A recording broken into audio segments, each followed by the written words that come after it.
Hello friends, welcome to नित्यम classes.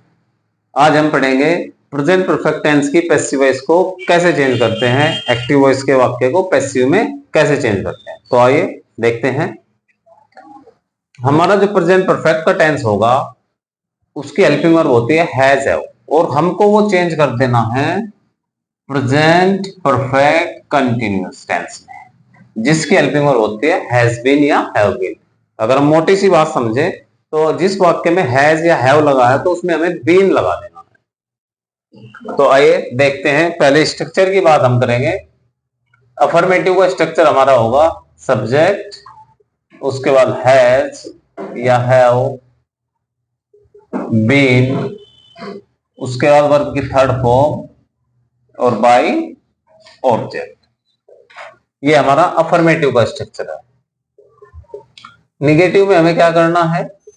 Negative में हमें हैज हैव के बाद यहां पर नोट का प्रयोग कर देना है। सबसे पहले सब्जेक्ट, फिर हैज या फिर हैव सब्जेक्ट के अकॉर्डिंग, फिर नोट, बीन और वर्ब की थर्ड फॉर्म और बाई ऑब्जेक्ट का यूज हमें कर देना है। अब बात कर लेते हैं सिंगल इंट्रोगेटिव की। सिंगल इंट्रोगेटिव क्या होता है?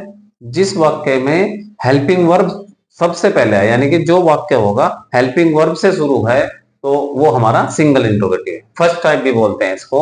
तो सबसे पहले हमें क्या करना है? हैज हैव का प्रयोग कर देना है, फिर सब्जेक्ट, फिर बीन और वर्ब की थर्ड फॉर्म बाई ऑब्जेक्ट। फिर हमें क्वेश्चन मार्क का भी विशेष ध्यान रखना है, ये भी हमें यूज करना है। डबल इंट्रोगेटिव का क्या है? जिस वाक्य में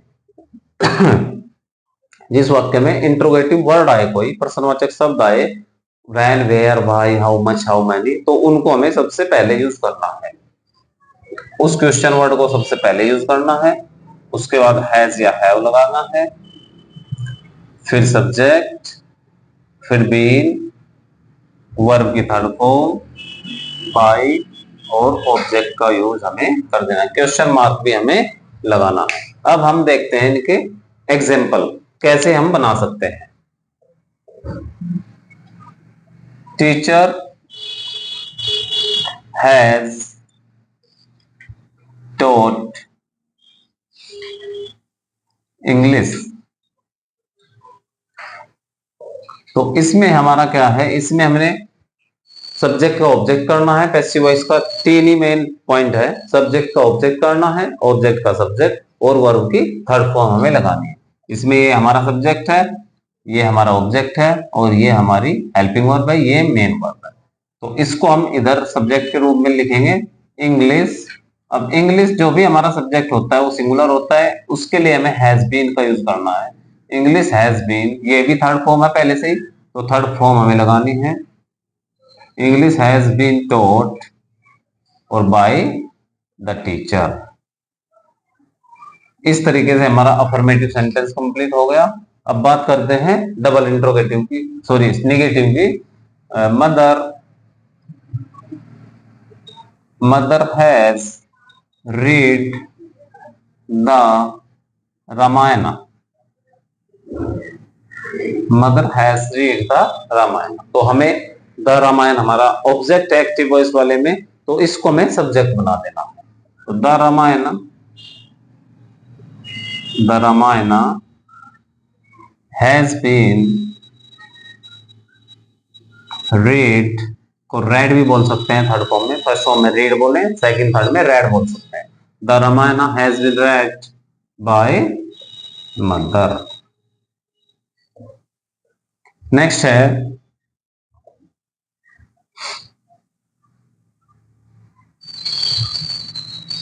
have you laughed. Have you laughed at the beggar.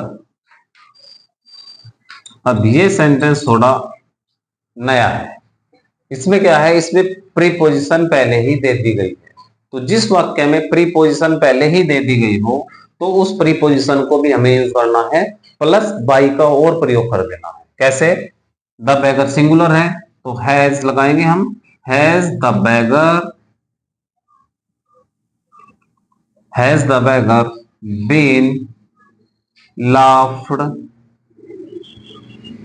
Eight by you.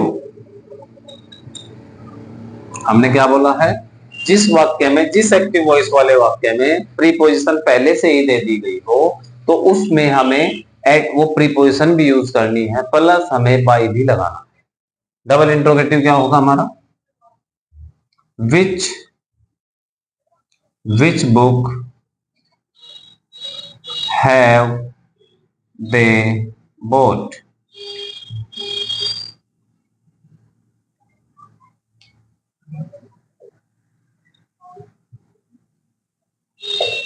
Which book have they bought, इसमें क्या हुआ है, जो हमारा विच बुक है ये हमारा क्वेश्चन वर्ड है, और जो हमारा ऑब्जेक्ट है वो भी हमारा क्वेश्चन वर्ड के साथ ही जुड़ा हुआ है। तो इस टाइप के वाक्य में हमें विच बुक, जो भी हमारा विच के साथ ऑब्जेक्ट लगा होगा उसको इकट्ठा लेकर चलना है स्टार्टिंग में। विच बुक, अब बुक सिंगुलर है तो हम यूज करेंगे हैज बीन का, हैज बीन वर्ब की थर्ड फॉर्म बॉट और बाय। जो हमारा सब्जेक्ट है एक्टिव वॉइस वाले वाक्य में उसको हमें ऑब्जेक्ट में बदल देना है, बाय देम। तो इस तरीके से हमारा प्रेजेंट परफेक्ट टेंस कंप्लीट हो गया है। अब बात करते हैं हु वाले स्ट्रक्चर की। हु में हमें क्या करना है, हमने पहले भी पिछले सारे वीडियो में हमने बताया हुआ है। हु, हु को हम बाय हुम में चेंज कर देते हैं, हु को बाय हुम में चेंज करना है। उसके बाद हैज या हैव लगाना है, फिर जो ऑब्जेक्ट था उसमें उसको सब्जेक्ट बनाना है, फिर बीन और फिर वर्ब की थर्ड फॉर्म। अगर किसी सेंटेंस में ऑब्जेक्ट दिया है तो उसका भी प्रयोग हम यहाँ पर कर सकते हैं। मोस्टली वाक्य हमारे वर्ब थर्ड पर कंप्लीट हो जाएंगे। Who has written a letter to you। Who has written a letter to you, तो who का हमें क्या बनाना है, by whom। अब इसमें to you आया है तो इससे वाक्य हमें शुरू नहीं करना है, तो हमें क्या करना है, जो हमारा डायरेक्ट ऑब्जेक्ट है उससे वाक्य शुरू करना है। by whom has a letter